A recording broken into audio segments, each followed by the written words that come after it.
நல்ல சுவையான அவல் புட்டு செய்யலாம். ரொம்ப நேரம் ஆகாது. ரொம்ப டக்குன்னு செஞ்சிடலாம். இந்த அவல் புட்டு எப்படி செய்யலான்னு பார்க்கலாம். அதுக்கு ஸ்டவ் ஆன் பண்ணி ஒரு கடாய் வச்சுருக்கேன். அதில் 1.5 கப் அளவுக்கு அவல் சேர்த்து நல்லா ஃப்ரை பண்ணி எடுத்துக்கலாம்.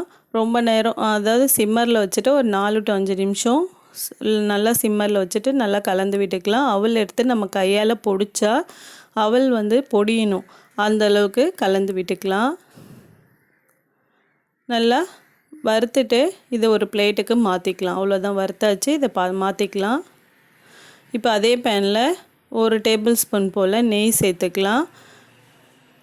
நான் ஒரு 2 பாதாம் பருப்பும் 5-6 முந்திரி பருப்பும் கட் பண்ணி வச்சுருக்கேன்.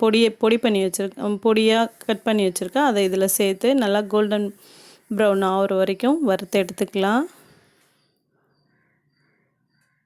இப்போ இது நல்லா ஒரு 2 நிமிஷத்தில் நமக்கு கோல்டன் ப்ரௌன் ஆகிடும். இதை ஒரு பிளேட்டுக்கு மாற்றிக்கலாம். அவ்வளோதான், இது வறுபட்டுருச்சு. இது ஒரு பிளேட்டுக்கு மாற்றிக்கிட்டு இதே நெய்யில் 1/2 கப் அளவுக்கு தேங்காய் துருவல் சேர்த்து லைட்டாக வறுத்துக்கலாம். இந்த நெய்யில் இப்படி சேர்த்து செய்யும்போது நமக்கு புட்டு நல்லா மணமாகவும் நல்லா டேஸ்ட்டாகவும் இருக்கும். இந்த நெய்யோட ஃப்ளேவரோடு சேர்த்து ரொம்ப டேஸ்ட்டு சூப்பராக இருக்கும். இது ஒரு 2 நிமிஷத்துக்கு மட்டும் நல்லா கலந்து விட்டுக்கலாம். ரொம்ப நேரம் வறுக்கணுன்னு அவசியம் இல்லை. ஒரு 2 நிமிஷத்துக்கு இது கலந்து விட்டுட்டு இதை அப்படியே சிம்மரில் வச்சுட்டு நம்ம சிம்மரில் வச்சு தான் செய்யணும். இது அப்படியே இருக்கட்டும். அதுக்குள்ளே நம்ம அவலை பொடி பண்ணி எடுத்துகிட்டு வந்துடலாம். இப்போ ஒரு மிக்ஸி ஜாரில் வறுத்து வச்சுருக்க அவலை சேர்த்துருக்கேன். இதை பொடி பண்ணி எடுத்துக்கலாம்.